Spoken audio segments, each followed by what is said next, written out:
Bonjour mes frères et mes sœurs. Vous connaissez-vous? Savez-vous qui vous êtes? Pourquoi vous êtes?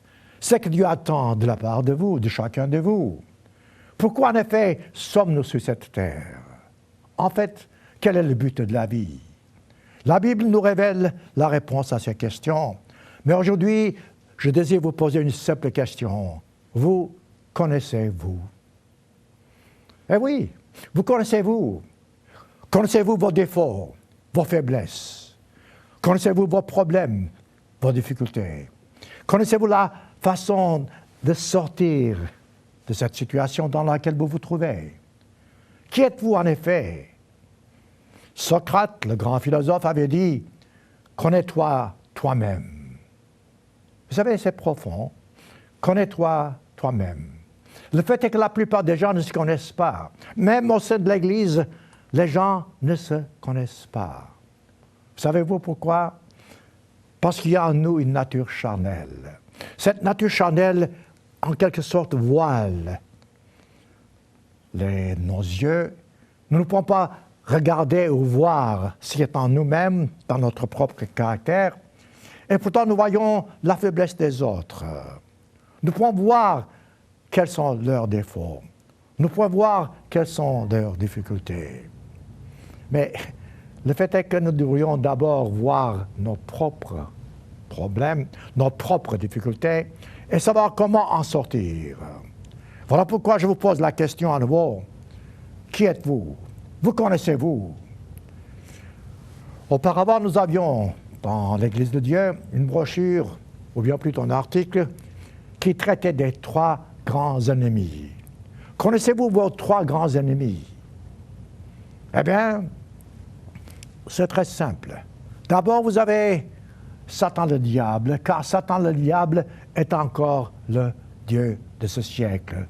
2 Corinthiens, chapitre 4, verset 4. Satan est le Dieu de ce siècle. Donc, ça, c'est le plus grand ennemi que nous avons. Dans tout ce que nous faisons, Satan sera là pour entraver le chemin et pour nous empêcher de réussir. Ensuite, le deuxième ennemi que nous avons, c'est la société autour de nous, le monde. Les tentations de ce monde, la convoitise de ce monde. Car cette nature humaine en nous tous, en vous et en moi, désire des choses qui ne sont pas nécessairement bonnes pour nous. Et pourtant, ça nous plaît. Cette lutte contre nous-mêmes est la chose la plus difficile. La lutte contre la nature charnelle. Parce que nous sommes charnels. Parce que nous voyons des choses qui nous plaisent. Voilà pourquoi le deuxième ennemi que nous avons, à part le Satan, c'est la société autour de nous. Troisièmement, notre plus grand ennemi, c'est nous-mêmes. Notre nature charnelle, notre égoïsme, notre propre droiture, notre propre justice. Et oui, je voudrais vous parler aujourd'hui de cette propre droiture, de l'amour propre, si vous voulez. Ou bien même, si vous voulez, de la vanité, car Salomon a dit, avec toute la sagesse qu'il avait, il a dit dans tout ce qu'il y a, dans tout ce qui existe dans ce bas monde, la base, le résultat final, c'est la vanité. Il parlait de cette nature humaine. Il parlait de ce monde terrestre, pas des choses spirituelles, car tout est vanité sur cette terre. Et nous sommes, nous, les victimes de cette vanité. Mais c'est quoi la vanité? La vanité, c'est l'orgueil. La vanité, c'est la fierté. La vanité, c'est l'amour-propre, la propre justice. La vanité, c'est l'attachement aux choses matérielles. La vanité se révèle, je répète, en tant que propre droiture ou justice. Lorsque vous commencez à réfléchir sérieusement sur ce que vous êtes, qui vous êtes, et ce que vous devriez faire, vous pouvez constater une chose. Vos idées ne sont pas celles des autres, et les idées des autres ne sont pas nécessairement les vôtres. Et pourtant, nous avons tous une nature charnelle, mais chacun cherche à se plaire soi-même. Autrement dit, Vous pensez connaître les choses mieux que votre prochain. Vos idées à vous sont meilleures que celles des autres. Votre façon de faire des choses, d'après vous, c'est meilleur. Autrement dit, cette propre droiture, l'amour propre que vous avez. Souvent, votre amour propre est blessé. Quelqu'un vous dit une chose, c'est peut-être la vérité, mais ça vous blesse, votre amour propre. Et vous réagissez humainement parlant. Dans les Proverbes, nous trouvons pas mal d'instructions en ce qui concerne ce que c'est que la nature humaine. Et comment, actuellement, en réalité, lutter contre cette nature humaine. Par exemple, Proverbe chapitre 14, un proverbe très très connu, qui nous explique exactement ce que nous sommes et comment nous pourrions mieux nous connaître. Proverbe 14, verset 12. « Telle voie paraît droite à un homme, ou à une femme évidemment, mais son issue, c'est la voie de la mort. » Réfléchissez, je vous prie. Une voie qui vous paraît droite, vous voulez la suivre, parce qu'elle vous plaît, mais son issue, c'est la mort. Ensuite, nous avons aussi toujours dans les Proverbes, juste pour vous donner quelques idées, Proverbe 12, verset 15. Proverbe chapitre 12, verset 15. Nous avons vu, il y a quelques semaines, je pense, ce que c'est que le livre des Proverbes. J'ai fait tout un sermon sur ce que c'est que l'insensé, d'après la Bible, d'après les Proverbes. Donc, Proverbe 12, verset 15. « La voie de l'insensé est droite à ses yeux, mais celui qui écoute les conseils est sage. » C'est intéressant. Les conseils de qui? De ceux qui sont proches de vous? De ceux qui cherchent auprès de vous une faveur? Non. Cherchez les conseils de ceux qui sont capables de vous donner des conseils. Ne cherchez pas des gens qui tâcheraient de s'approcher de vous pour gagner quelque chose. Votre amour propre, je répète, le vôtre, le mien, c'est toujours une défense de soi-même. Nous avons chacun notre façon d'agir, de penser, mais le fait est que, comme vous pouvez voir, notre façon d'agir et de penser n'est certainement pas celle de Dieu, et même la plupart du temps celle de notre prochain. Moi, j'ai mes idées sur quelque chose.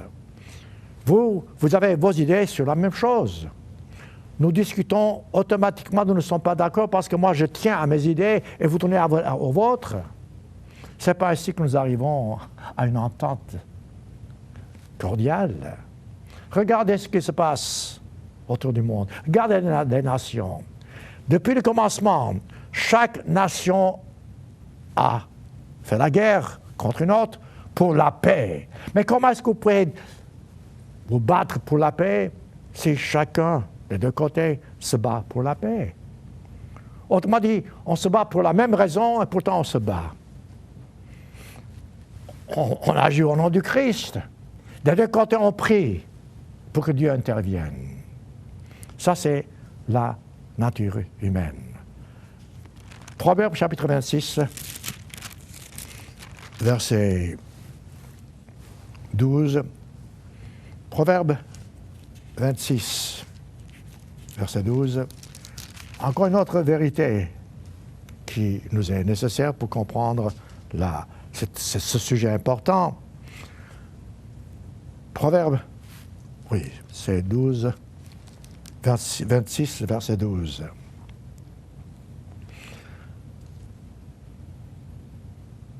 Attendez, je suis en train... Oui. C'est pas exactement ça que je cherche. Oui, si. Si tu vois un homme, regardez voir, si tu vois un homme qui se croit sage, autrement dit, examinez-vous vous-même. Vous vous croyez sage. Il s'agit toujours de votre amour propre. Autrement dit, votre propre justice. Si tu vois un homme qui se croit sage, il n'y a plus à espérer d'un insensé que de lui. C'est assez fort. Autrement dit, vous pensez que vous êtes quelque chose, vous êtes quelqu'un, vous êtes plus intelligent, meilleur que les autres. Eh bien, il n'y a plus d'espoir pour un insensé que pour vous. Voilà la définition, donc, de ce que la Bible appelle un insensé, que nous avons vu il n'y a pas longtemps. Mais revenons à notre sujet. Qu'est-ce que l'amour propre?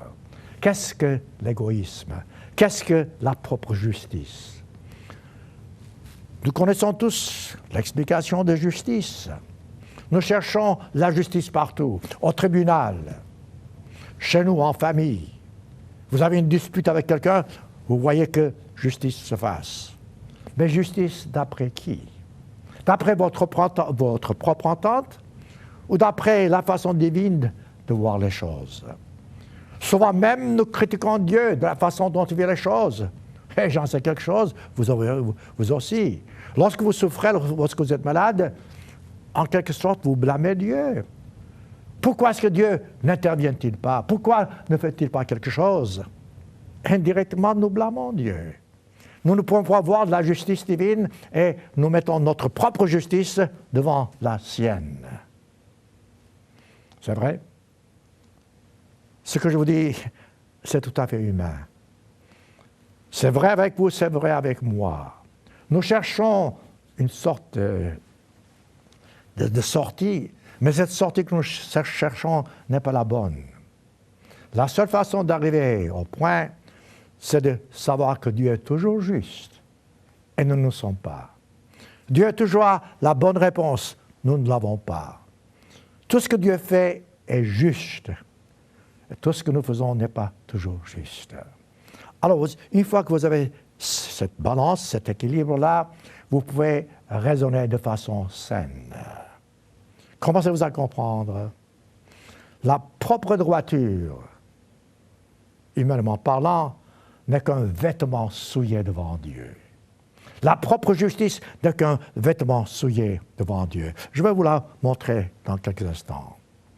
Mais prenons d'abord l'apôtre Paul dans son épître aux Romains et voir comment l'apôtre Paul décrit la différence entre la justice divine et la justice humaine. Car il y a une différence. La justice divine nous amène à la vie éternelle.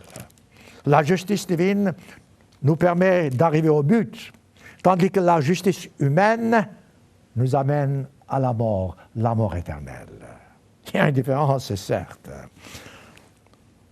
Romains chapitre 6,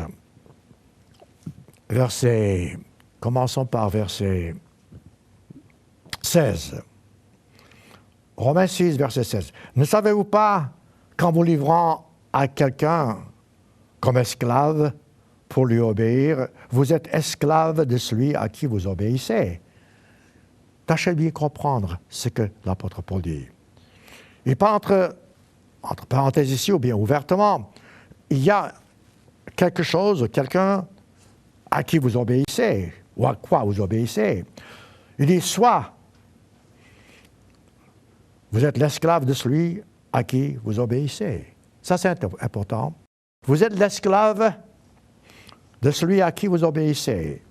Soit le péché qui conduit à la mort, verset 16 toujours, soit de l'obéissance qui conduit à la justice. Regardez voir cette définition à nouveau.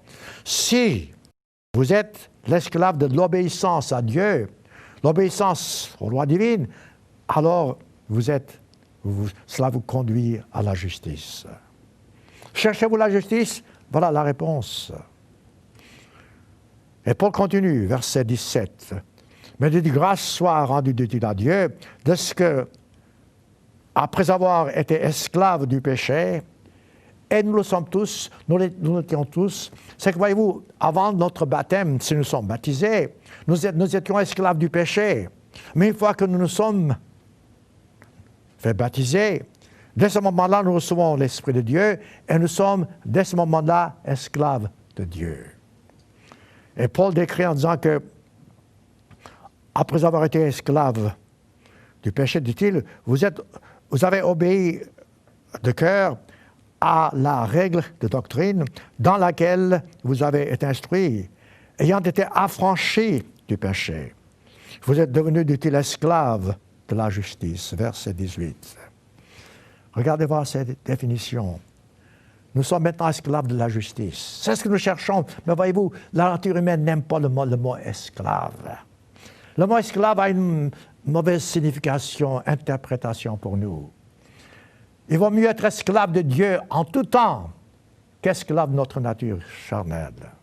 Bien que l'esclavage à cette nature charnelle nous plaise. Autrement dit, il faut mieux être esclave de la justice que maître de la vanité, de votre propre justice. Car votre propre justice, je le répète, vous amène à la mort éternelle. Je continue. Verset 19, Romains 6. De même, dit-il, vous avez livré vos membres comme esclaves à l'impureté, à l'iniquité, pour arriver à l'iniquité. Et aussi, dit-il maintenant, livrez vos membres comme esclaves à la justice. Voilà la sortie, voilà la solution. Voilà la réponse à tous vos problèmes. Livrez vos membres comme esclaves à la justice divine. Paul explique pour arriver à la sainteté. Dieu est saint, il veut que nous soyons saints. Dieu est juste, il veut que nous soyons justes. Nous pouvons arriver à cela seulement en ayant l'Esprit de Dieu en nous et en travaillant avec l'Esprit. Il y a toujours cette lutte entre la nature humaine et l'Esprit de Dieu. Et comme Paul dit ailleurs, il est presque l'esclave de cette lutte. Il dit, comment est-ce que je peux sortir de cet esclavage? La réponse est simple. Simple à comprendre, difficile à mettre en pratique. C'est par l'Esprit de Dieu que nous pouvons arriver à vaincre cette tendance humaine. L'injustice humaine disparaît lorsque la justice humaine est mise en pratique, mais cette lutte est très difficile parce que nous sommes encore charnels. Verset 20, Romains 6. Car lorsque vous étiez esclaves du péché, vous étiez libres à l'égard de la justice. Autrement dit, pour autant que vous êtes esclaves du péché, il y a une barrière entre vous et la justice de Dieu. Vous ne pouvez pas voir la justice de Dieu. Mais une fois que vous avez reçu le Saint-Esprit, alors vous commencez à produire les fruits du Saint-Esprit. Vous n'avez qu'à lire le reste. Enfin, si, peut-être il faut que je lise. Quels fruits portiez-vous, verset 21? Des fruits dont vous rougissez aujourd'hui. Vous savez, c'est vrai. Si vous êtes baptisé, et lorsque vous regardez vous-même, et lorsque vous regardez vous-même pour voir exactement les péchés que vous avez commis par le passé, ça vous fait rougir. Ça vous fait quelque chose. Mais avant d'avoir reçu le Saint-Esprit, ces mêmes péchés ne vous nuisent pas autant. Vous les regardez comme si c'est tout à fait normal. Voilà pourquoi l'apôtre Paul dit, nous rougissions aujourd'hui, mais pas avant. Car la fin de ces choses, dit-il, verset 21, c'est la mort. Et il définit ce que c'est que le péché. Il dit, Dieu vous a offert le Saint-Esprit, je paraphrase, et par ce Saint-Esprit, vous arrivez à la sainteté. Et ensuite, il conclut, verset 23, Romains 6, le salaire du péché, c'est la mort. Un point, c'est tout. Mais le don gratuit de Dieu, c'est la vie éternelle, en Jésus-Christ, notre Seigneur. Nous parlons de la propre justice. Nous parlons de l'amour propre, du vôtre et du mien. Nous parlons de la différence entre la façon humaine de penser et la façon divine de penser. Nous avons le choix, chacun de nous. Évidemment, si vous avez l'Esprit de Dieu, ce choix est beaucoup plus facile. Mais si vous n'avez pas l'Esprit de Dieu, peut-être vous avez une compréhension de ce qu'est la justice divine. Et cette lutte, que ce soit en vous, que ce soit en moi, est toujours la même. C'est une lutte constante. Nous y arrivons avec l'aide de Dieu. Regardez autour de vous, mes frères et mes sœurs. Regardez les tribunaux. Un criminel est acquitté car il est capable de se payer, mettons, un avocat comme il faut, très célèbre, ou bien il trouve des moyens de sortir de la justice qu'il mérite. Ça, ce n'est pas la justice divine. Dieu a dit dans la Bible que lorsque vous commettez un péché, il en déduit ou bien il en sort une conséquence, une amende. Et que nous devons payer cette amende. Il y a une amende à payer pour tout péché. Il y a une amende à payer pour tout péché. Bon, cette amende peut être payée par vous ou bien par le Christ. Au moment du baptême, le Christ paie l'amende de tous vos péchés et vous êtes purifiés. Mais dès ce moment-là, vous devez marcher dans la droiture, dans la justice divine et non pas la propre justice humaine. Voilà la différence. Voilà pourquoi l'apôtre Paul dit que l'obéissance à Dieu vous mène à la vie éternelle. Je vous ai posé au commencement de ce sermon, vous connaissez-vous? Vos décisions sont-elles bonnes en ce qui concerne Dieu? Vos idées sont-elles bonnes en ce qui concerne Dieu? Vos relations avec quelqu'un d'autre sont-elles bonnes en ce qui concerne Dieu, d'après la façon divine de juger? Le fait est que la plupart du temps, ces relations sont bonnes en ce qui vous concerne. Vos rapports avec Dieu sont bons en ce qui vous concerne. Mais sont-ce vraiment les rapports que Dieu cherche en vous? Je répète, car la nature humaine a un raisonnement différent de la nature divine. Notez Ésaïe 64. Ésaïe 64 nous révèle une vérité, je dirais, non pas seulement fantastique, mais aussi déchirante. Ça nous brise le cœur. Car souvent, je répète, nous pensons être justes. Nous pensons faire ce qui est bon. Et pourtant, Dieu appelle cette justice humaine par quelque chose qui nous déplairait. Ésaïe 64.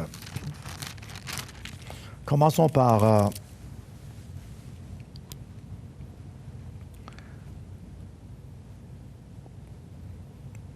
peut-être je suis en train de prendre au milieu d'un verset.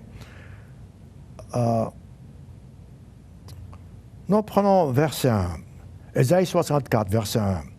Comme s'allume un feu de bois sec, comme s'évapore l'eau qui bouillonne, tes ennemis connaîtront ton nom et connaîtraient ton nom. Les nations trembleraient devant toi lorsque tu fis des prodiges que nous n'attendions pas. Tu descendis et les montagnes ébranlèrent devant toi. J'espère que vous comprenez de qui nous parlons, de ce que nous parlons. Jamais on n'a appris, dit-il, ni entendu dire, jamais l'œil n'a vu que notre Dieu que toi. Autrement dit, on parle maintenant de Dieu, de sa force. Fait de telles choses pour ceux qui se confient en lui. Autrement dit, ce chapitre commence par la grandeur de Dieu, par la force de Dieu, par la sagesse de Dieu, par la droiture divine. Ensuite, ça continue. Tu vas au-devant de celui qui pratique avec joie la justice. Verset 4.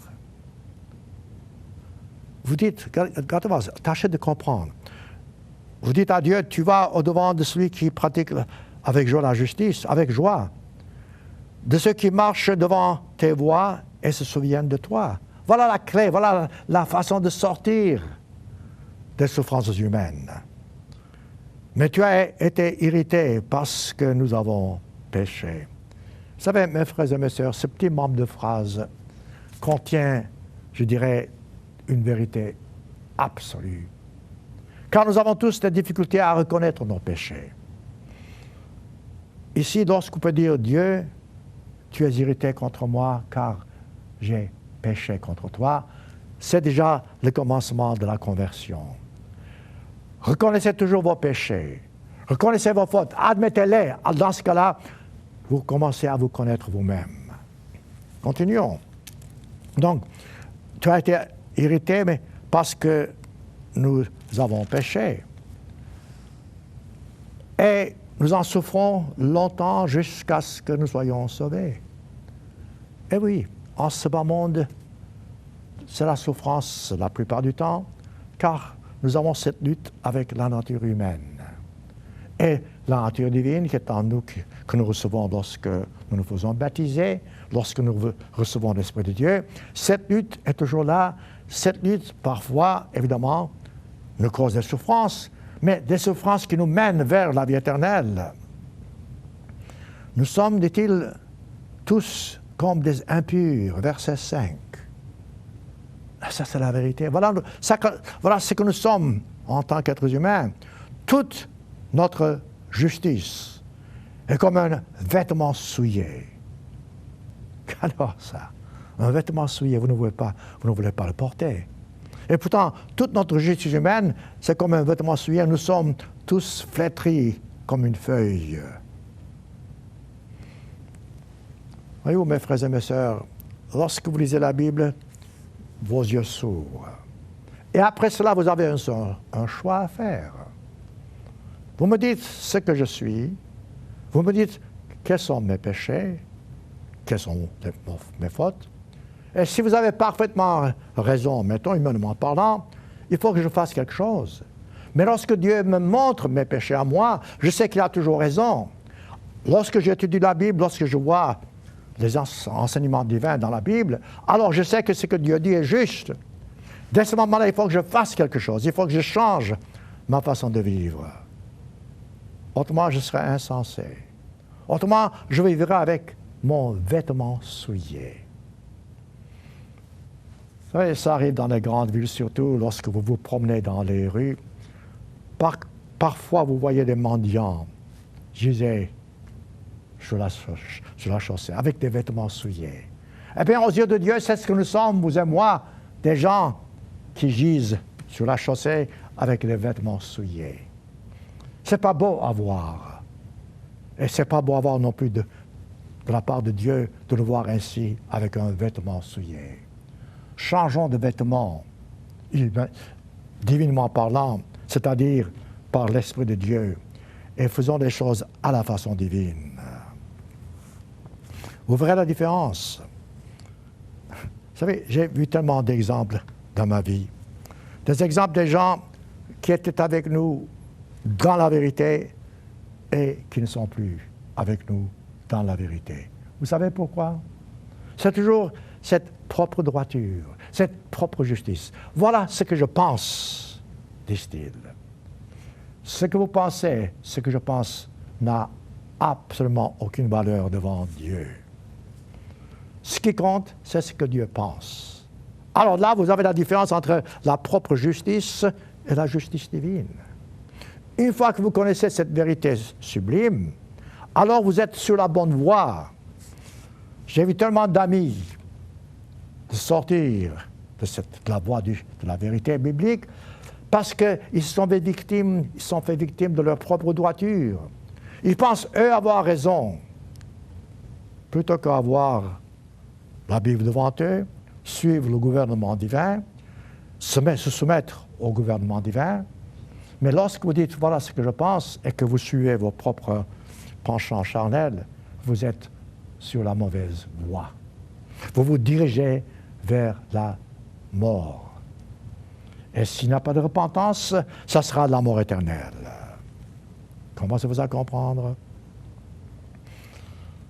Matthieu chapitre 7, le sermon sur la montagne. Le Christ, dans son sermon sur la montagne, nous montre comment nous débarrasser de notre propre nature charnelle. Comment nous débarrasser de cette propre justice que nous avons tous, de l'amour propre, de l'orgueil, de la vanité. Appelez cela comme vous le voulez. Matthieu chapitre 7. Ici, le Christ parle justement de l'attitude humaine et comment nous devons sortir de cette nature charnelle et commencer à agir de la façon dont Dieu veut que nous agissions. Matthieu 7, il dit, ne jugez point afin que vous ne soyez point jugés. Ça veut dire quoi ça? Car lorsque vous commencez à juger d'après votre façon de penser et de voir les choses. Vos pensées ne sont pas meilleures que les miennes, et les miennes ne sont pas meilleures que vous, humainement parlant. Donc, dès ce moment-là, voyez-vous, c'est un jugement mauvais. Lorsqu'on se juge les uns les autres. Qu'en est-il? On vous jugera, maintenant c'est Dieu qui va vous juger, me juger. On vous jugera du jugement dont vous jugez. On vous mesurera, dit-il, avec la mesure dont vous mesurez. Ensuite, le Christ nous montre une vérité simple.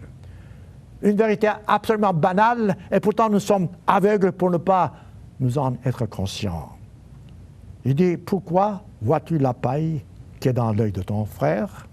Et on voit, vous, moi, nous avons toujours cette tendance. Voilà ce qui ne va pas avec toi. Voilà tes fautes, voilà tes péchés. Nous voyons facilement les fautes de notre prochain.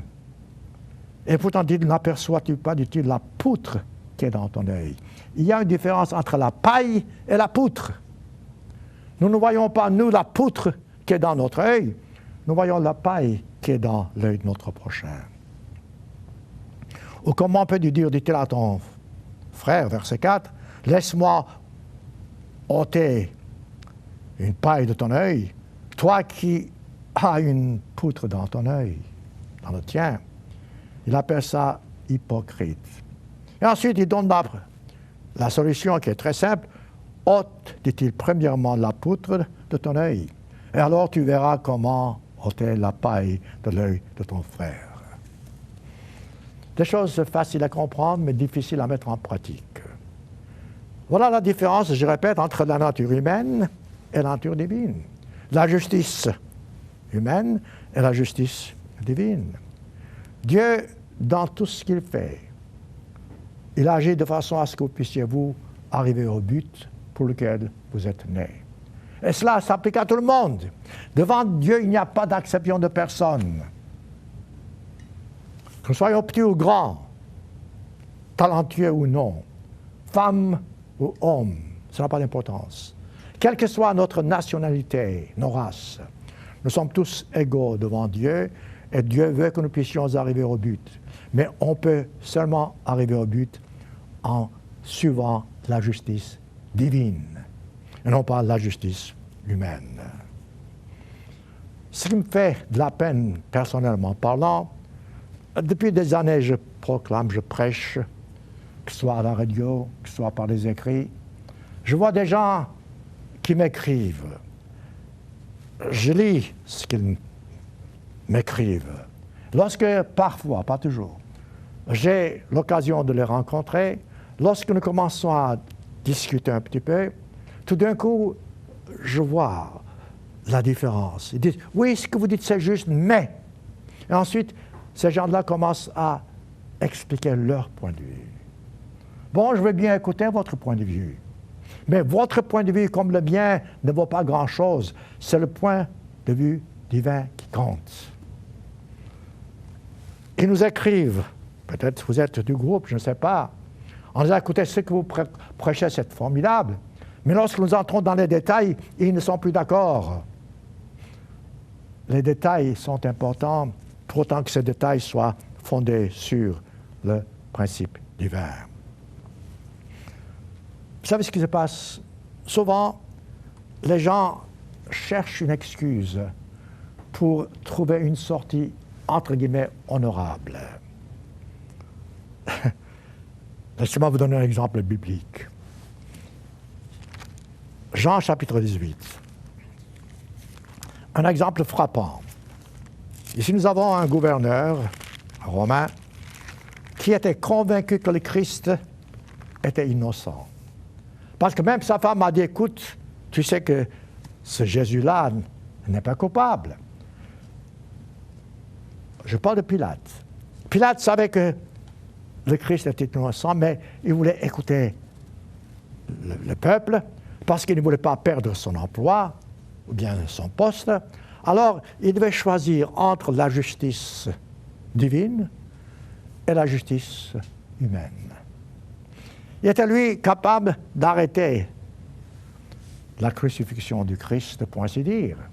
Mais il avait peur et il voulait se protéger lui-même. Qu'est-ce qu'il avait? Qu'est-ce qu'il a fait? Voilà l'exemple de beaucoup de gens aujourd'hui. Jean, chapitre 18. Jean, chapitre 18. Verset 37, 38, je prends juste une partie.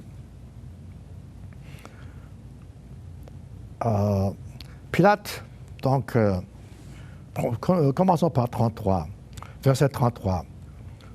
Jean 18, 33. Pilate rentra dans la prétoire, appela Jésus, lui dit, « Es-tu le roi des Juifs ?» Il pose une question. Est-il vraiment intéressé à la réponse? Le Christ a dit, « Est-ce de toi-même que dis-tu cela? » Voyez-vous, le Christ savait fort bien, connaissait la nature de Pilate. Il dit, « Est-ce vraiment toi qui poses cette question ou d'autres te l'ont dit de moi? » Et Pilate, n'est-ce pas, Pilate, tout d'un coup, dans son orgueil, il dit, « Moi, suis-je juif? Ta nation a été, et les principaux sacrificateurs, dit-il, t'ont livré à moi. Qu'as-tu fait? » Voyez-vous, ces questions que Pilate pose, est-ce qu'il est vraiment intéressé à la réponse? Ça peut être votre cas, ça peut être mon cas. Nous avons parfois des cas pareils. Nous cherchons à comprendre, mais avant tout, nous voulons nous défendre nous-mêmes, protéger notre poste, nous protéger nous-mêmes. C'est ce qui se passe ici, voyez-vous. Il pose des questions, mais il n'est pas vraiment intéressé. Il dit, ta nation, donc, les principaux sacrificateurs t'ont livré entre mes mains. Et le Christ lui a répondu totalement, de façon différente, dont Pilate vraiment s'attendait, parce que Pilate ne comprenait pas. Le Christ a dit, mon royaume n'est pas de ce monde. Il n'est pas venu pour être roi. Pilate lui dit, es-tu roi? Le Christ dit, tu ne comprends pas. Mon royaume n'est pas de ce monde. Si mon royaume était de ce monde, mes serviteurs, dit-il, auraient combattu pour moi. Mais maintenant, dit-il, mon royaume n'est pas de ce monde. Parce que le royaume de Dieu n'était pas encore établi sur cette terre. Il ne l'est toujours pas. Il le sera lorsque le Christ reviendra. Ensuite, Pilate, verset 37. Regardez cette révélation incroyable. Pilate a entendu une vérité qu'il ne comprenait pas, mais il savait fort bien que les questions qu'il posait, les réponses qu'il recevait, ne donnaient pas satisfaction à sa nature charnelle. Et il voulait donc se préserver lui-même, se conserver ou bien se protéger. Alors, verset 37, Pilate lui dit, « Tu es donc roi ?» Et commence maintenant à se demander qu'est-ce qui se passe. Jésus lui a dit, « Je suis venu dans le monde pour rendre témoignage à la vérité. Quiconque est de la vérité, écoute ma voix. » Et Pilate lui pose une autre question. Qu'est-ce que la vérité? Voilà. Lorsque vous posez la question, qu'est-ce que la vérité? Qu'est-ce que vous faites? Vous attendez la réponse. Vous voulez savoir quelle est la réponse? Mais la Bible dit, après avoir dit cela, il sortit. Incroyable. Il pose une question, il n'attend même pas la réponse. Voilà la justice humaine. Voilà la nature humaine. Voilà l'idiotie humaine. Et nous sommes tous pareils. Donc, regardez voir. Après cette comédie, c'est une comédie de la part de Pilate, après avoir posé des questions, après avoir demandé qu'est-ce que la vérité, il sort. Verset 38. il sort pour aller vers les Juifs. Et qu'est-ce qu'il a dit? Qu'est-ce qu'il a vraiment dit après avoir interviewé, pour ainsi dire, le Christ? Je ne trouve aucun crime en lui. Eh bien, ça, c'est formidable. Il est là, il a le pouvoir, il ne trouve aucun crime, mais pour se protéger, il le condamne. Et vous savez quoi? Il s'est lavé les mains. Eh bien, je ne suis pas coupable. Souvent, mes frères et mes sœurs, nous nous lavons les mains lorsque nous sommes coupables. Plutôt que de reconnaître nos fautes et de nous laver l'esprit, de nous débarrasser de notre orgueil, de notre vanité. Là, c'est une vérité fantastique. Nous savons tous, même que vous connaissiez la Bible ou non, tout le monde connaît cette histoire que quand on veut se débarrasser de quelque chose, on se lave les mains. Mais ce n'est pas la réponse divine. Depuis le commencement, vous savez, en quelque sorte, l'homme a voulu choisir la voie de la nature humaine. Adam et Ève, dès le commencement, avaient tout ce qu'ils voulaient, tout ce qu'ils pouvaient vraiment rêver. Mais ils ont choisi la voie humaine, la voie de la propre droiture. Ensuite, qu'est-ce qui s'est passé? Tout au long de l'histoire, les hommes ont toujours choisi leur propre voie. Dieu a envoyé les prophètes, des mineurs, des majeurs. Ésaïe a fait toutes sortes de prophéties. Jérémie, Ézéchiel ont dit ce qui va se passer si les hommes suivaient leur propre droiture. Résultat, les hommes n'ont pas suivi leur propre ils ont suivi leur propre droiture et non pas la justice divine. Regardez aujourd'hui encore autour de vous. Alors que je vous parle, nous avons des guerres et des bruits de guerre. Chacun pense avoir raison. Chacun parle au nom de Christ, comme j'ai dit, ou bien de Dieu. Et pourtant, on se déteste. Qu'est-ce qui se passe? Est-ce que Dieu est sourd? Non, Dieu n'est pas sourd. Est-ce que Dieu est aveugle? Non, Dieu n'est pas aveugle. Est-ce que Dieu est conscient de ce qui se passe? Oui, Dieu est conscient de ce qui se passe. Dieu veut nous aider. Mais voyez-vous, comment est-ce que vous pouvez aider quelqu'un si cette personne ne veut pas avoir votre aide? Vous avez quelqu'un qui ne sait pas marcher, vous lui tendez la main. Vous dites, tiens, donne-moi ta main, nous marchons ensemble. Il dira non. Alors, s'il ne veut pas prendre votre main pour marcher ensemble, s'il tombe, pouvez-vous blâmer vous-même ou bien la personne qui vous tend la main? Tout au long de la Bible, Dieu vous tend la main. Tout au long de la Bible, les gens repoussent la main de Dieu et veulent agir d'après leur propre droiture et disent « Où est Dieu ?» Vous savez, j'ai entendu cette phrase, je ne sais pas combien de fois. Lorsque je parle aux gens, lorsque je conseille, d'après, lorsqu'ils m'invitent à leur parler, je vois toujours les mêmes questions. Mais pourquoi est-ce que Dieu ne fait pas quelque chose? Pourquoi est-ce que Dieu n'agit pas? Pourquoi est-ce que Dieu fait la sourde oreille? C'est nous qui sommes aveugles. C'est nous qui faisons de la sourde oreille. Dieu est toujours là. Dieu, à travers la Bible, nous montre la vérité. Dieu, à travers les prophètes, nous dit, nous a dit, et nous dira encore ce qui va se passer, ce qui se passera. Notez Ésaïe, chapitre 1. Encore une vérité fantastique qui nous est révélée. Ésaïe nous montre exactement l'attitude humaine envers Dieu et comment Dieu lui-même, en quelque sorte, humainement parlant, en souffre. Dieu nous aime.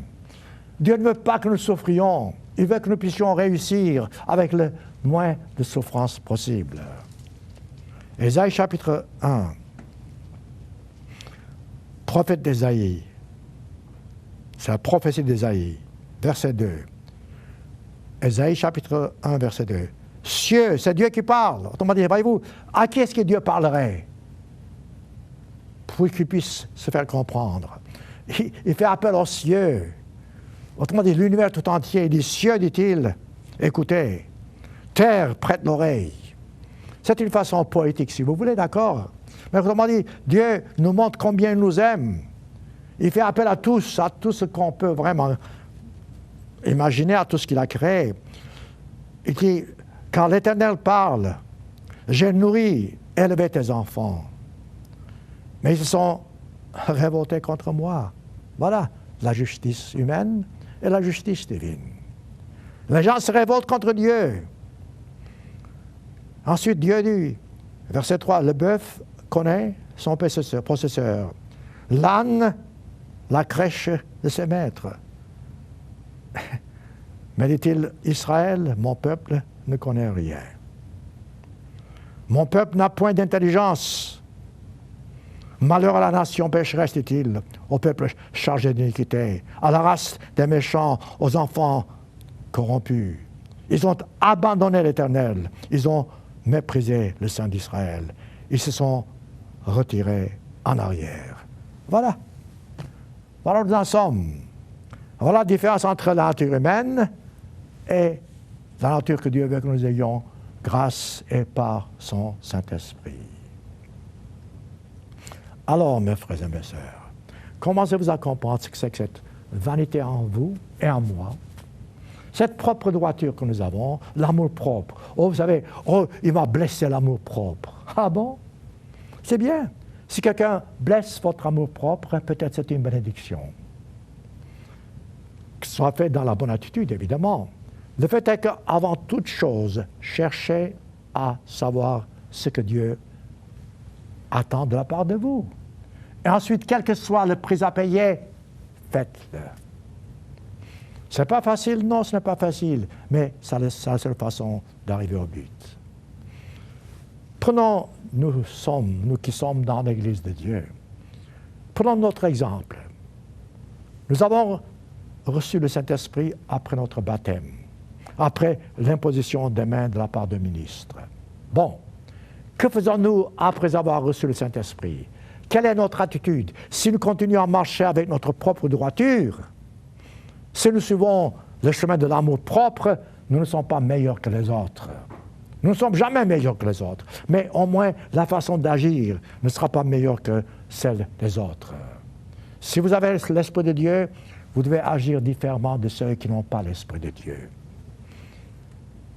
Cette vanité, cet orgueil, cet amour propre doit mourir. Autrement, nous ne sommes rien. Le Christ a une parabole qui décrit cette attitude. Cet orgueil, cette propre droiture. Luc chapitre 18. Une parabole que nous connaissons très bien, mais prenez ça vous-même, personnellement. Vous qui aimez Dieu, vous qui voulez obéir à Dieu. Il se peut que vous obéissiez à Dieu, vous observiez le sabbat, vous observiez les fêtes de l'Éternel, et que vous observiez les 10 commandements. C'est très bien, formidable. Il se peut que vous fassiez tout ce que la Bible dit. Mais, est-ce que vous avez vraiment conquis votre amour propre, votre propre justice? Est-ce que vous êtes orgueilleux, toujours? Est-ce que vous pensez être meilleur que les autres parce qu'ils n'ont pas, eux, cette compréhension que vous avez? Dans ce cas-là, vous n'êtes pas vraiment sur la bonne voie. Ou peut-être sur la bonne voie, mais vous ne suivez pas cette voie, vous êtes arrêté sur cette voie. Luc chapitre 18, le Christ parlait justement à des gens qui n'étaient pas convertis. Et il montrait ici leur attitude. Il montre l'attitude, dans une parabole, de 2 personnes différentes. L'une avait une bonne attitude, l'autre pensait avoir une bonne attitude. Verset 9, Luc 18. Il dit encore, cette parabole, en vue de certaines personnes se persuadant qu'elles étaient justes. Qu'elle voir ça, voilà. Voyez-vous, cette parabole résume tout ce que j'ai dit jusqu'à maintenant. Des gens qui se croyaient justes. Et ne faisaient aucun cas des autres. 2 hommes, dit-il, verset 10, montèrent au temple pour prier. Nous devons prier. Nous devons toujours prier. Nous devons demander à Dieu, certes, ce dont nous avons besoin, mais avant tout, prier pour lui dire merci, pour témoigner notre reconnaissance à Dieu. C'est ça la base de la prière. La prière n'est pas seulement donne-moi, donne-moi, donne-moi quelque chose. La prière, c'est surtout merci, merci et merci. Donc, deux hommes montaient au temple pour prier. L'un était pharisien. La Bible appelle hypocrite la plupart du temps les pharisiens. L'autre était publicain. Publicain était méprisé par les autres. Voilà maintenant l'attitude de pharisien. Si c'est ça votre attitude, mes frères et mes sœurs, c'est que vous êtes sur le mauvais chemin. C'est que votre conversion n'est pas vraiment réelle. C'est que vous ne comprenez pas la différence entre la justice divine et la justice humaine. Il se peut que ce pharisien dit soit vrai. Je ne doute pas. Pharisien donc debout, priait ainsi dehors lui-même. Ô Dieu, je te rends grâce de ce que je ne suis pas comme le reste des hommes. Wow! Autrement dit, il se croit important, il se croit meilleur. Il se peut qu'il fût ainsi, je ne sais pas. Il dit, les autres sont ravisseurs. Voyez-vous, il commence maintenant à juger. Injuste, adultère. Ensuite, dès que vous êtes sur ce mauvais chemin, voyez-vous, maintenant vous commencez à faire des suppositions. Ou même ce publicain, dit-il, qui était à côté de lui. Mais ce publicain, il ne le connaissait pas. Comment est-ce que vous pouvez juger quelqu'un qui est à côté de vous, qui prie comme vous? Il se peut que ce pharisien, comme il le dit, laissez-moi citer, il dit, qui sont, dit-il, ravisseurs, injustes, adultères, ou même comme ce je jeûne, verset 14, verset 12. Regardez voir. Il se peut que ça soit le cas. Je jeûne, dit-il, 2 fois par semaine, formidable. Je donne la dîme de tous mes revenus. Il se vante. Il se croit important. Il a fait de bonnes actions, et c'est vrai, mais avec cette attitude, il n'ira pas très loin. Tandis que le publicain qui n'avait pas, peut-être ses mêmes moyens, je ne sais pas, se tenant à distance, verset 13, n'osait même pas lever la tête. Il se frappait la poitrine. Il y avait l'attitude. Le Christ décrit l'attitude des deux personnes ici, très clairement, en disant « Ô Dieu, sois apaisé envers moi, qui suis un pécheur. » Regardez voir.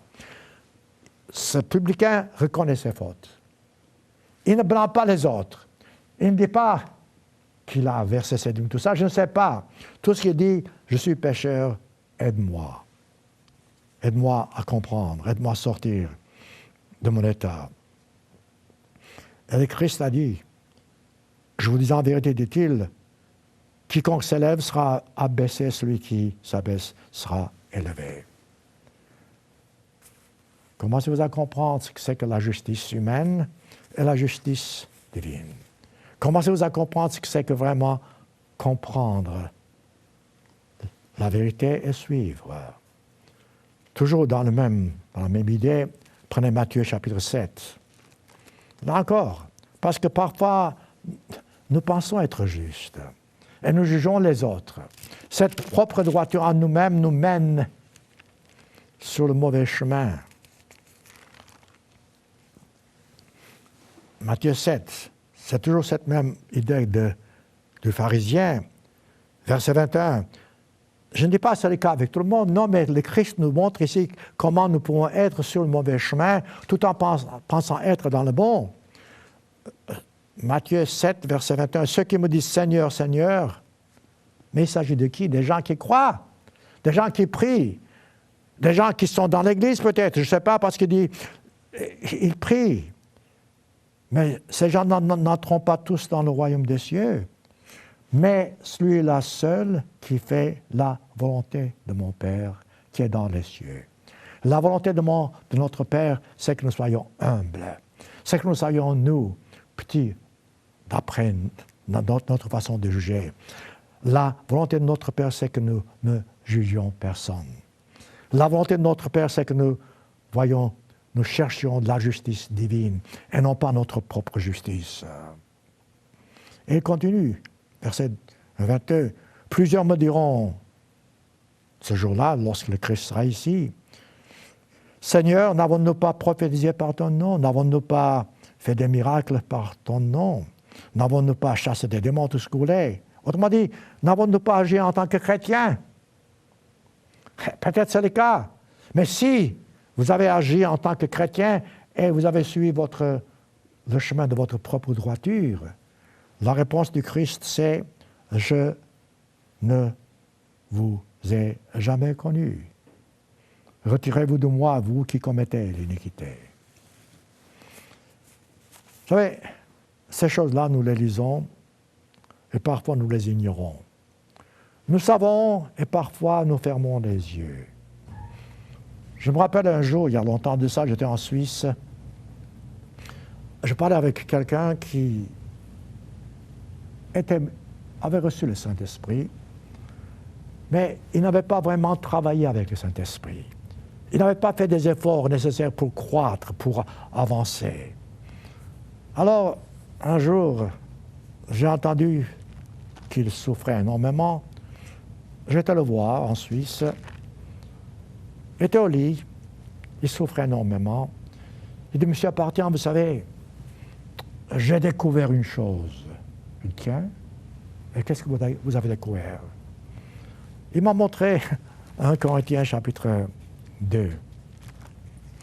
Je dis ceci parce que c'est pour vous montrer comment nous nous comportons parfois, comment nous jugeons, comment nous faisons un détour de la vérité. Alors, il citait justement 1 Corinthiens chapitre 2, une différence entre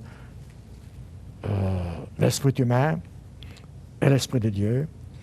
Et lui, qui s'était fait baptiser, il pensait donc avoir, et c'est juste, l'esprit de Dieu en lui. Alors, il a cité verset 14, 1 Corinthiens 2, 14. Il dit, l'homme animal, dit-il, ne reçoit pas les choses de l'Esprit de Dieu, car elles sont une folie pour lui. Et voyez-vous, monsieur Apartian, je ne suis pas homme animal parce que j'ai reçu l'Esprit de Dieu. Maintenant, j'ai l'Esprit de Dieu en moi. Bon. Il ne peut les connaître. Parce que c'est spirituellement qu'on en juge. L'homme spirituel, au contraire, juge de tout et n'est lui-même jugé par personne. Il a pris ce verset. Alors il dit, voyez-vous, je suis maintenant, j'ai reçu le Saint-Esprit, donc je suis un homme spirituel. Voyez-vous, le raisonnement humain. Donc, personne ne doit me juger, et ce que je fais, c'est juste, car je suis sur la bonne voie. Eh bien, cet homme, malheureusement, est mort dans cette ignorance. Est mort dans cette souffrance. Non, nous ne sommes pas spirituels lorsque nous recevons l'Esprit de Dieu. C'est l'Esprit de Dieu en nous qui est spirituel. Cet Esprit nous guide dans la bonne voie, d'accord, mais nous sommes toujours charnels. Nous sommes toujours l'homme animal. Certes, nous devons lutter contre cet homme animal, contre cet esprit charnel. Par l'Esprit de Dieu, nous devons lutter, d'accord. Mais dès le moment où vous dites, moi, je sais les choses parce que je suis spirituel, dès ce moment, vous êtes esclave du péché, esclave de Satan. Je regrette, j'aimais bien cet homme. Peut-être un jour il comprendra, peut-être un jour il saura comment s'approcher de Dieu mieux qu'il ne l'a fait durant cette vie. Eh bien, vous direz, est-ce que tout ce que nous prêchons, est-ce que nous prêchons, c'est toujours la vérité? Oui. Seulement, voyez-vous, il y a certaines choses dans la Bible que nous ne comprenons pas. Moi, je suis le premier à vous dire, en tant que ministre de Dieu, il y a des choses dans la Bible que je ne comprends pas. D'une façon générale, je comprends ce qui est de base, d'accord? Je comprends la voie à suivre, d'accord? Je comprends ce que c'est que les enseignements du Christ, d'accord? Mais il y a certains passages de la Bible qui sont obscurs encore. Donc, si vous me posez une question à laquelle je ne peux pas répondre, vous savez la réponse que je donnerai? Je dirais, je ne sais pas.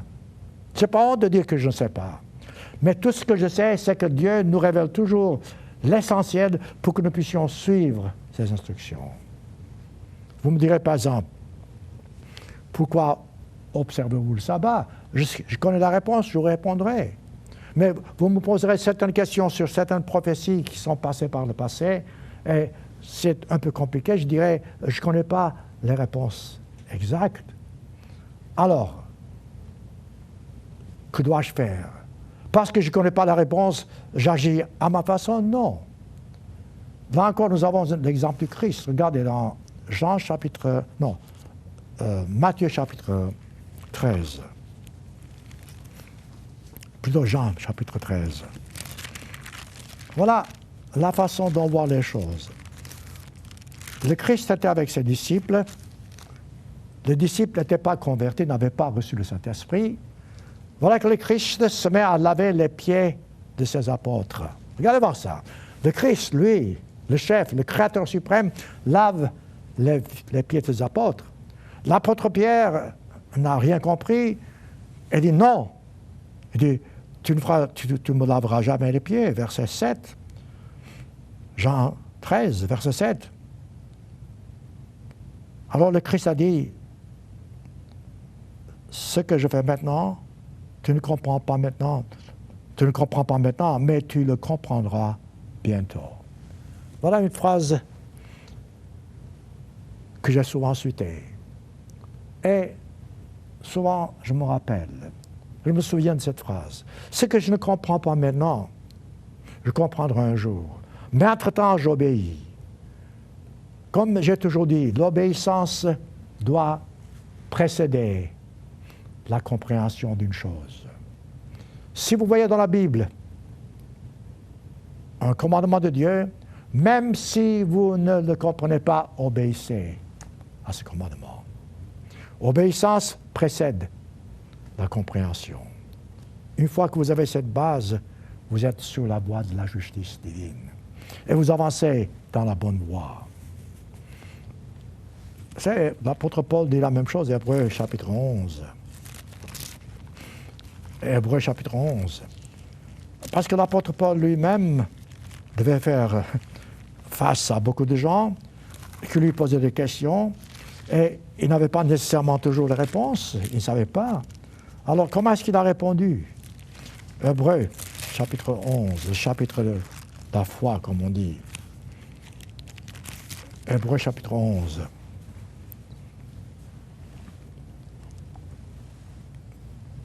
Verset 3. C'est simple. Voyez-vous, il faut être simple d'esprit, si vous voulez, ou bien se débarrasser de cette nature humaine, de cette propre justice, mais ce faisant, voyez-vous, la voie est très facile. L'apôtre Paul dit, c'est par la foi que nous reconnaissons que le monde a été formé par la puissance de Dieu. Techniquement, je ne peux pas expliquer, mais je sais que c'est par la foi, et ça, c'est supérieur à toute compréhension, à toute intelligence. Donc, si je ne connais pas, j'accepte par la foi ce que Dieu révèle dans la Bible. C'est par la foi, dit-il, qu'il a formé donc, par le monde, en sorte que ce qu'on voit, dit-il, n'a pas été fait de choses visibles. Alors, résumons de tout maintenant. Où en sommes-nous? Le premier homme, le premier couple, a été victime de sa propre droiture. Satan, le diable, Satan existe toujours. Satan n'était pas toujours dit Satan. Satan n'était pas toujours ce que nous savons maintenant d'après la Bible. Satan a été victime de sa propre justice. Satan a été victime de sa propre sagesse. Notez-le. Avant de terminer, prenons Ésaïe chapitre 14. Je vois que je ne pourrais pas terminer ce sermon, mais vous n'avez qu'à faire le reste vous-même, c'est-à-dire étudier sincèrement dans la Bible ce que c'est que la propre justice humaine, l'amour propre et la justice divine. Dans Ésaïe chapitre 14, Dieu décrit la nature de Lucifer. À l'époque, Satan n'était pas, je répète, la créature que nous connaissons aujourd'hui, c'était un archange. Verset 12. Ésaïe 14, verset 12. Tu vois la tombée du ciel. Voyez-vous, Satan est tombé de son trône. Astre brillant. C'est le nom de Satan, astre brillant, avant d'être tombé. Fils de l'aurore. Tu es abattu de la terre. Toi, le vainqueur des nations, ton mari était grand. Pourquoi? À cause de la vanité. Tu disais en ton cœur, dit-il, je monterai au ciel. Je lèverai mon trône au-dessus des anges de Dieu. Je m'assierai sur la montagne de l'assemblée. Autrement dit, l'orgueil. Il va avoir arrivé au but à sa façon. Je serai semblable au Très-Haut, verset 14. Résultat, verset 15. Tu as été précipité dans le séjour des morts, dans les profondeurs du fossé. Ceux qui te voient, dit-il, fixent sur toi leur regard, etc. Autrement dit, voyez-vous, voilà le résultat final. D'une part, vous cherchez la justice divine, vous êtes sur la bonne voie, et vous avez toujours cette lutte entre vous-même et la voie divine. D'autre part, vous suivez la voie de Satan, l'orgueil, l'amour-propre, la vanité. C'est la voie de la mort. Pour terminer, laissez-moi citer encore un verset important qui résume le tout, si vous voulez, Colossiens chapitre 3.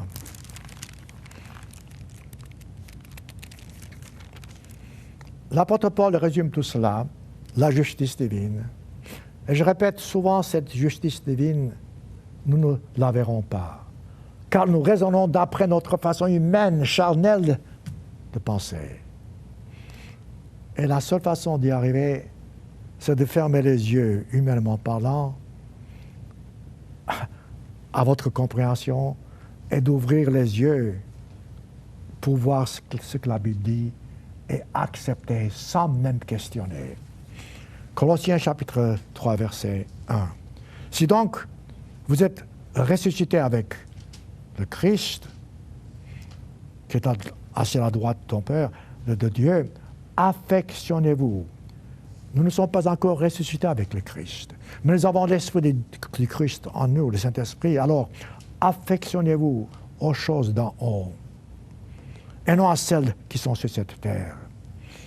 Vous êtes morts, dit-il, et votre vie est cachée avec Christ en Dieu.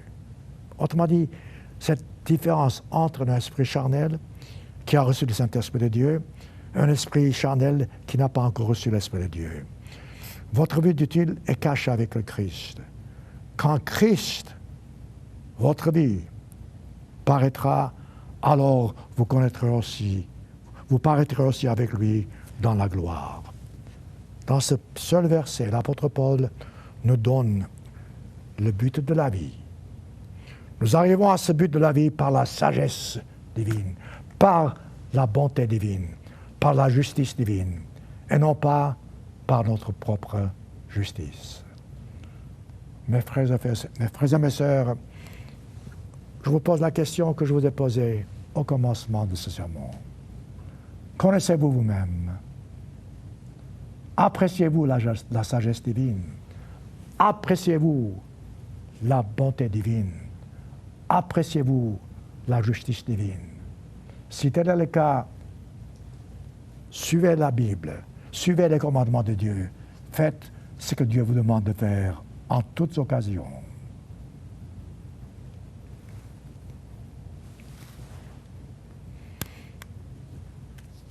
Ne soyez pas insensés.